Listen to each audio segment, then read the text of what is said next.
السلام علیکم۔ ایک نقاب پوش رات کے اندھیرے میں میرے کمرے میں گھس آیا اور مجھے اپنے قریب کرتے ہوئے بولا کہ اپنے شوہر کو چھوڑ کر مجھ سے شادی کر لو۔ میں تم سے محبت کرتا ہوں، تم بہت حسین ہو۔ یہ سن کر میری جان نکل گئی کیونکہ میں تو شادی کر کے گاؤں آئی تھی اور مجھے کسی غیر مرد نے نہیں دیکھا تھا۔ میرا شوہر اکثر کام کے سلسلے میں شہر جاتا رہتا تھا اور گھر میں اور میری ساس رہتے تھے۔ پھر ایک رات مجھ پر ایسا راز کھلا کہ میرے قدموں تلے زمین نہ رہی۔ وہ نقاب پوش تو میرا ہی۔ شادی ہر لڑکی کے لیے خوشیاں نہیں لاتی، بلکہ کوئی کوئی میری طرح بد نصیب بھی ہوتا ہے جس کی زندگی شادی کر کے پوری طرح بھنور میں پھنس جاتی ہے۔ میری شادی شدہ زندگی میں بھی ایسا ہی ایک موڑ آیا کہ جب میری جان نکل گئی اور مجھے لگا کہ اب میرا زندہ رہنا بالکل بے معنی ہو چکا ہے۔ میں ہر وقت اپنی موت کی دعائیں مانگنے لگی۔ جو کچھ میرے ساتھ ہوا وہ بالکل بھی برداشت کے قابل نہیں تھا، لیکن اب مجھے خاموشی سے اس بات کو اپنے اندر دفن کر کے ہی زندگی گزارنا تھی۔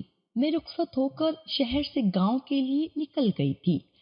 اس شادی پر میں بالکل بھی راضی نہیں تھی کیونکہ میں شہری زندگی کو چھوڑ کر گاؤں نہیں جانا چاہتی تھی، لیکن میرے ابا نے صرف اپنے پرانے رشتے نبھانے کی خاطر میری شادی ایک گاؤں والے سے کروا دی تھی۔ وہ شخص صرف 8ویں پاس تھا جبکہ میں نے کالج سے اچھی تعلیم حاصل کی تھی۔ نہ جانے وہ دیکھنے میں کیسا تھا جو اب میرا ہم سفر بن چکا تھا۔ میرے ذہن میں اس کا نقشہ بالکل ایک پکے گنوار گاؤں والا جیسا ہی آیا تھا، اور جب میں تصور کی آنکھ سے اسے دیکھتی تو میری کوفت میں مزید اضافہ ہو جاتا۔ گاؤں کے کچے پکے راستوں پر سے ہوتی ہوئی گاڑی ایک چھوٹے سے مکان کے آگے آ کر رکی۔ آج میرا دل بہت زیادہ خراب ہو رہا تھا۔ جیسے ہی میں گاڑی سے اتری تو ٹھنڈی ہوا کے جھونکوں نے میرا استقبال کیا۔ میں نے آج تک شہر میں ایسا موسم کبھی نہیں دیکھا تھا۔ پھولوں کی خوشبو اور ٹھنڈی ہوا کے جھونکوں نے مجھے کافی حد تک سکون بخش دیا تھا، اور میں تھوڑی دیر سب کچھ بھول کر اس ہوا کو اپنے اندر جذب کر رہی تھی جو بالکل تازہ اور خالص تھی۔ میرے چہرے پر گھونگھٹ ڈالا ہوا تھا۔ میری بڑی نند نوری نے میرا ہاتھ پکڑا اور مجھے گھر کے اندر لے گئی۔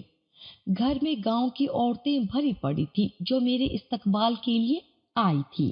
بہت دیر تک ساری رسمیں چلتی رہی اور میں بیٹھی بیٹھی کوفت میں مبتلا ہوتی رہی۔ جب میرا دل ہی خوش نہیں تھا تو مجھے یہ سب بھلا کیوں اچھا لگتا۔ اس کے بعد نوری مجھے ایک چھوٹے سے کمرے میں لے آئی جو بالکل سادہ سا تھا اور جہاں صرف ضرورت کا سامان ہی موجود تھا۔ نوری نے مجھے پلنگ پر بٹھا دیا اور مجھ سے کہنے لگی کہ میرا بھائی بھلے ہی آپ کے جتنا پڑھا لکھا اور شہری بابو نہیں ہے، لیکن وہ دل کا بہت اچھا اور سادہ انسان ہے۔ وہ آپ کو بہت خوش رکھے گا۔ نوری کی بات سن کر میں نے سر جھٹک دیا۔ نوری کچھ دیر میرے پاس رک کر کمرے سے باہر چلی گئی۔ میں اپنی جگہ پر خاموش بیٹھی آنے والے وقت کے بارے میں سوچ رہی تھی کہ جب قدموں کی آہٹ ابھری مجھے عجیب سی گھبراہٹ ہونے لگی۔ میں نے چور نظروں سے گھونگھٹ میں سے جھانکا تو یہ دیکھ کر میری حیرت کی انتہا نہ رہی کہ میرے سامنے تو ایک لمبا چوڑا اور وجیح انسان کھڑا تھا۔ ایک خوبصورت مردانہ آواز میں اس نے مجھے سلام کیا اور میرے پاس بیٹھ گیا۔ میرا گھونگھٹ اٹھا کر اس نے مجھے رونمائی کا تحفہ دیا۔ وہ میرا شوہر یاسر تھا جو پہلی ہی نظر میں میرے دل میں اتر گیا تھا۔ میں جو تصور میں اسے ایک پینڈو مرد سمجھ رہی تھی وہ تو عام شہری لڑکوں کے مقابلے میں کئی گنا زیادہ خوبصورت اور دلکش مرد تھا۔ مجھے کمرے میں گرمی کا بہت زیادہ احساس ہو رہا تھا۔ یاسر نے بتایا کہ عام طور پر گاؤں میں سبھی لوگ کھلے برآمدوں میں سوتے ہیں، یہاں گاؤں میں بجلی کا کوئی انتظام نہیں ہے۔ اب کیونکہ یاسر میرے دل میں اتر گیا تھا تو مجھے گاؤں کو لے کر زیادہ پریشانی نہیں ہو رہی تھی اور میں نے بہت آرام سے اس گرمی کو بھی برداشت کر لیا تھا۔ یاسر ایک اچھا انسان تھا لیکن اس کا مزاج تھوڑا الگ۔ وہ بہت زیادہ بات نہ کرتا،